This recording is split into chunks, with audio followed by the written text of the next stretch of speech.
This is the second part of lecture number 12. So we will continue solving problems about integrals that will result to integration by substitution.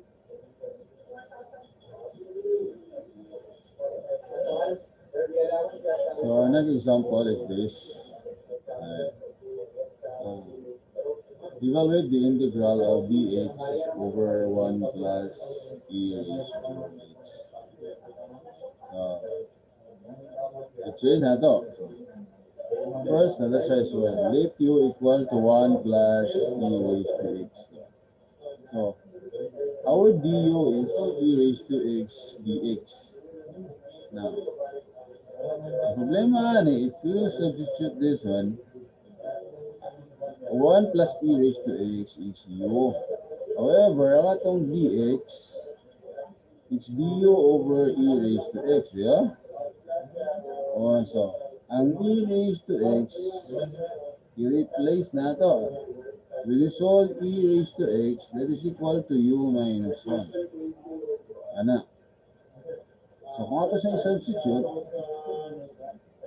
1 yung result. dx is, dx ha, is du over u minus 1. So, du over u minus 1, dx. And then, ang 1 plus e raised to x, u. 1 yung result.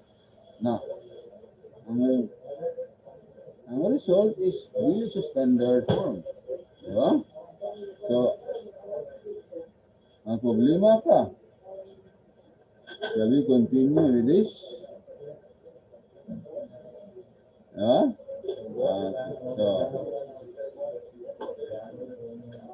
now, so actually this integral or this form requires an integration technique which we'll discuss later now or sa next succeeding videos. So for now, let's find a way na ma-integrate na to ng original na function. Okay. So,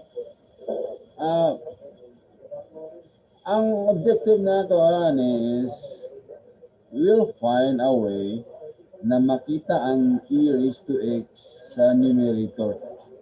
Utangan ni sa diri og e raised to x para kung mag-u-taan 1 plus e raised to x niya, ang atong du is e raised to x dx, magamit na to ang du kung naan sa e raised to x. So, how are we going to do that?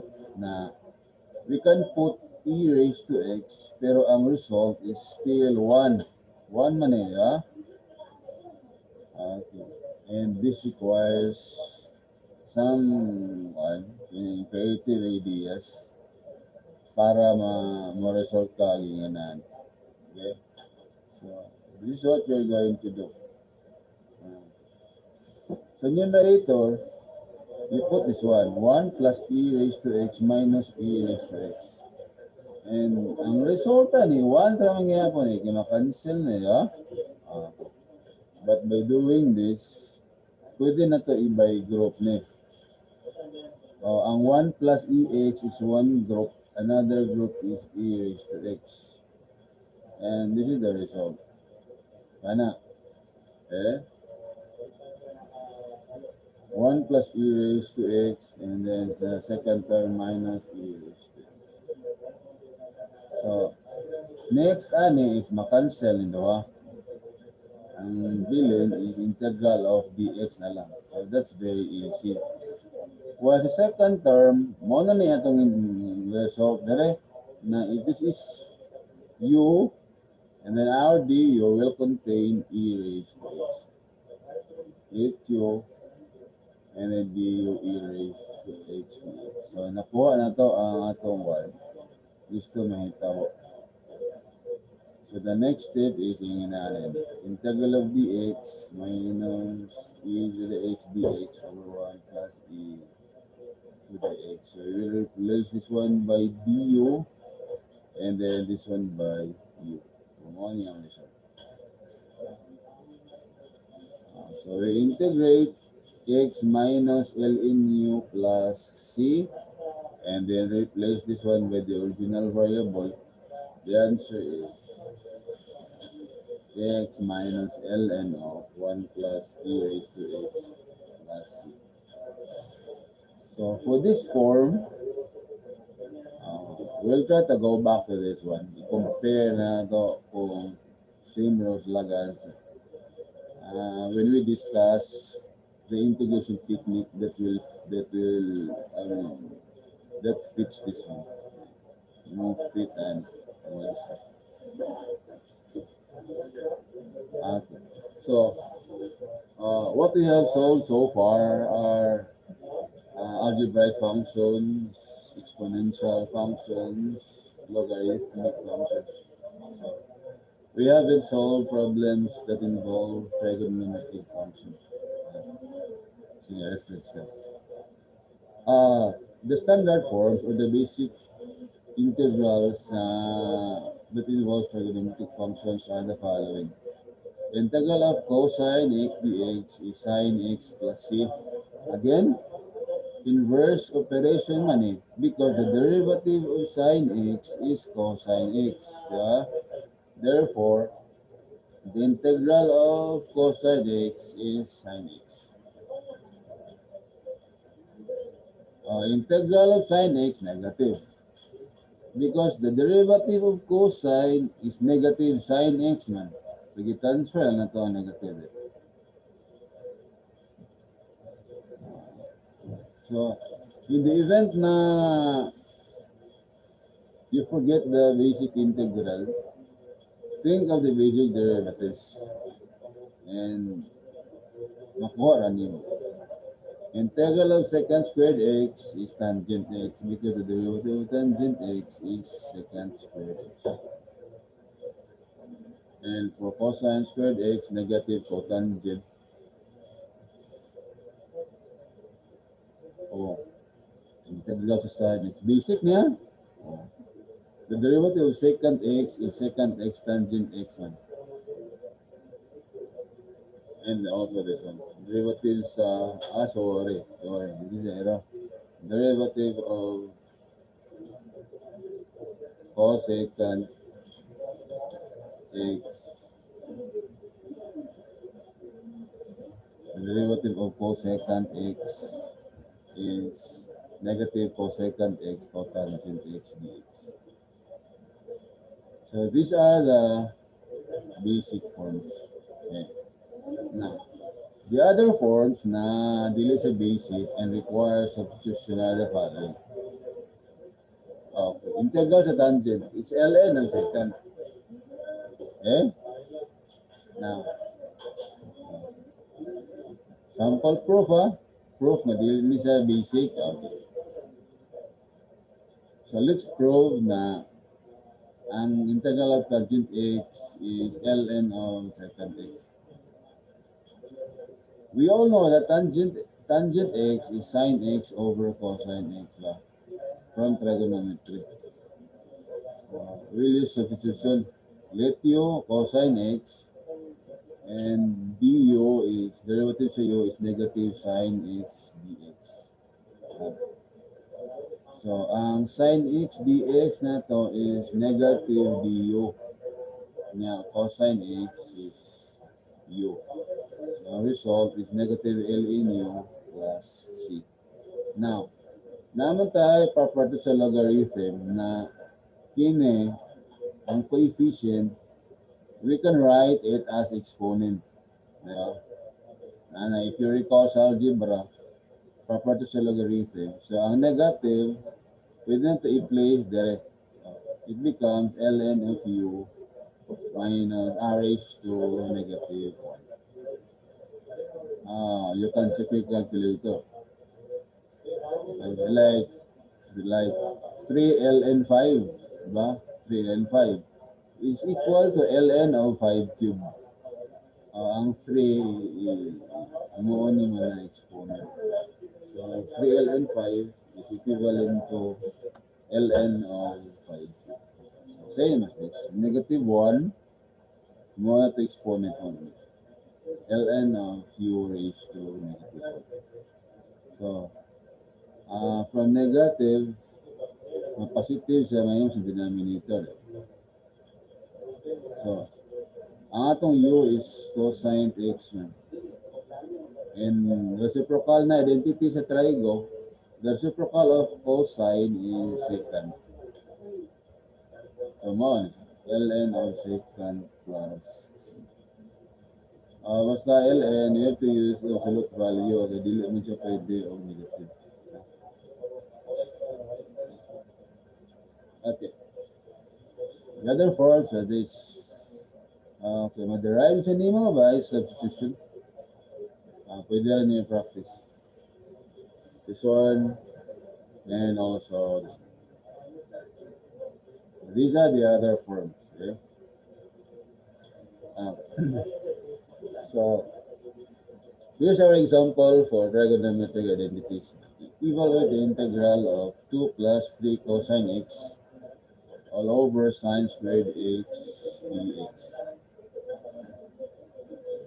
So, okay. Pag-inganahan na multiple terms sa numerator and you only have one to the denominator, i-try mo na ma-separate sila using property of anti-differentiation.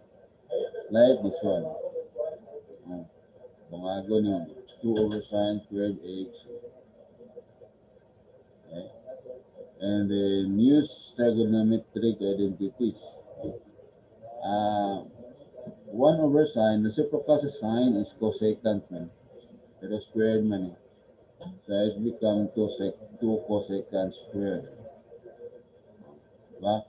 1 over sine is cosecant. Ang mnemonic is pag reciprocal dili sin initial. So kung s ni, ang reciprocal niya is dili sa s, nga katong secant. Katong si cosecant. Same also pag cosine niya, ang reciprocal niya is secant. Kay c man siya, ang reciprocal niya is secant. Pwede na yun mnemonic. For the second term, I just place the constant before the integral cosine x over sine squared x. Dili ka pwede magamit o substitution because dire basic man siya. Basic na nga form. This is negative cotangent ba? Dili ka magamit. Okay. So, palito to ha. Let's denote this one as A. So, mo na itong A. 3 cosine x over sine, 3 integral of cosine x over sine squared x dx. Maglit kita dire. Ayaw ni mo ang u ang cosine x. So of course, kung u ni mo cosine x, ang yung derivative ni is sine x. So remember, ang atong sine is denominator man. Diba? So dapat mo niya itong u para ang du dahil na sa baba para gyapon. So u is sine x, the derivative of sine is cosine. So ang result, cosine x dx is simply du, tapos sine squared x u squared. And power rule, saka na ito ang u, negative 2, nagdaya ng exponent. And negative 1 over negative 1. So 3 over negative 1 is negative 3. And then ang u dayon raised to negative 1 is 1 over u. Negative 3, tapos ang u raised to negative 1. Ato na ipuli dire, tapos ang u na to, i-replace na to by sine x.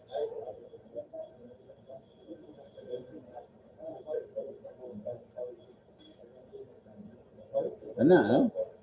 3 over sine x. And then, reciprocal na ito, 1 over sine, against s ni, so ang reciprocal niya is c, and the final answer is this.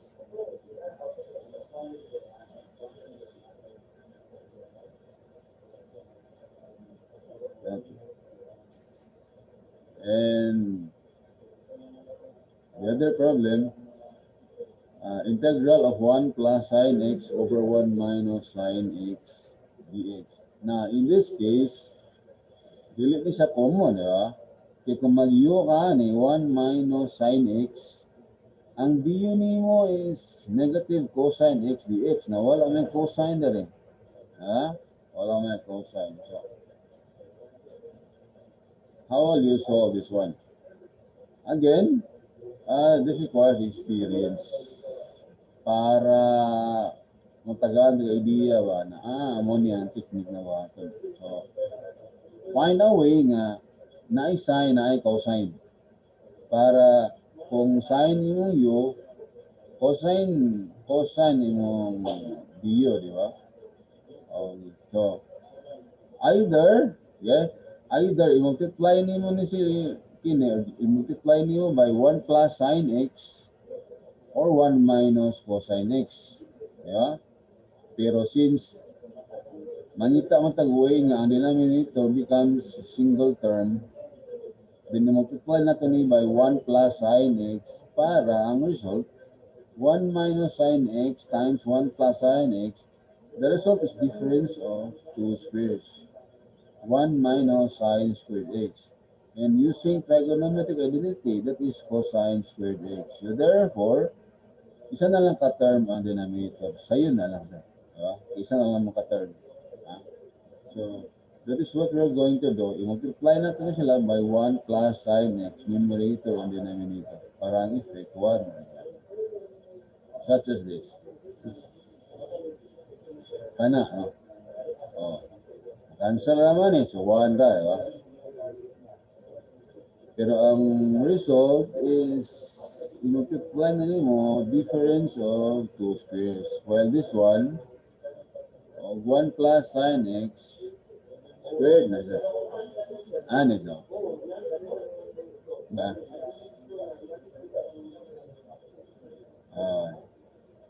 And then we replace this one by cosine squared x. And then at the same time, expand na to ang binomial. Oh, and then ato i-separate isa. 3 terms na. Like this one. Okay. Okay, 1 over cosine squared x is secant squared x. Reciprocal sa c is s man. One secant. And then second term, 2. Place na to before the integral. And then sine x over cosine squared x. This one. And then ang third term, sine squared x over cosine squared x is tangent squared. Diba? Kaya sine x over cosine x kay tangent. This one. So this one is basic form. The integral of secant squared x is simply tangent x. For this one, we will use substitution. Litio cosine x, ang dio na to negative. Okay, natay dio dire, ha? And then ang tangent squared x, dili man siya standard form. Wala man tayo integralan eh. So we will use trigonometric identity in order to replace tangent squared x by an expression that involves secant squared x. Naaman tayo identity yan. Kaya nga identity yan. Tangent squared x plus 1 is secant squared x. So tangent squared x will be equal to secant squared x minus 1. So, mao ni siya, no? Sige. Integral of secant squared x is tangent x, and then 2, i-replace na to. Secant x dx is negative du, and then cosine x is u niya squared, and then replace tangent squared x by this secant squared x minus 1. So, we integrate this one, negative 2, negative 2, negative, positive, negative 2, and then ang u squared, isapa na to, becomes u raised to negative 2. And then secant squared x minus integral of x. So, integrate negative 2 plus 1, negative 1 over negative 1. And the integral ani is tangent x, integral ana is x.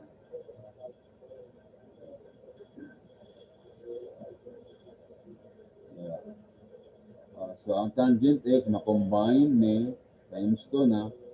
and then negative 2 over negative 1, positive 2, and then ang u raised to negative 1, inaawag na to, negative 2, negative 1, so positive 2. This term becomes 2 over u. Pwede sila ito i-replace by cosine x. So, 2 over cosine x.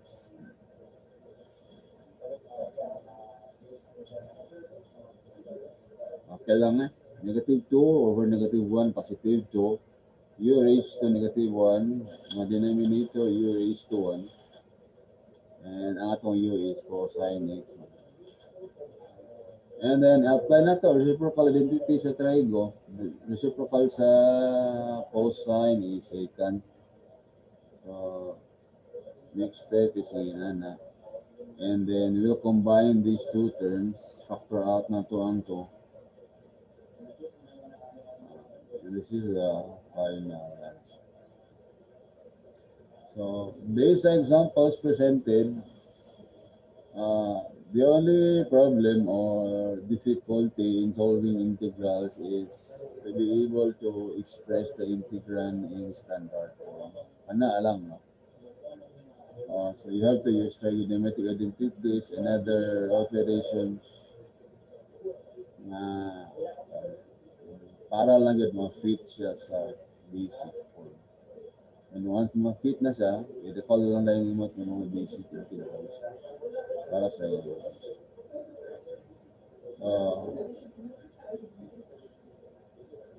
Thank you for watching. I hope that you have learned something from this video.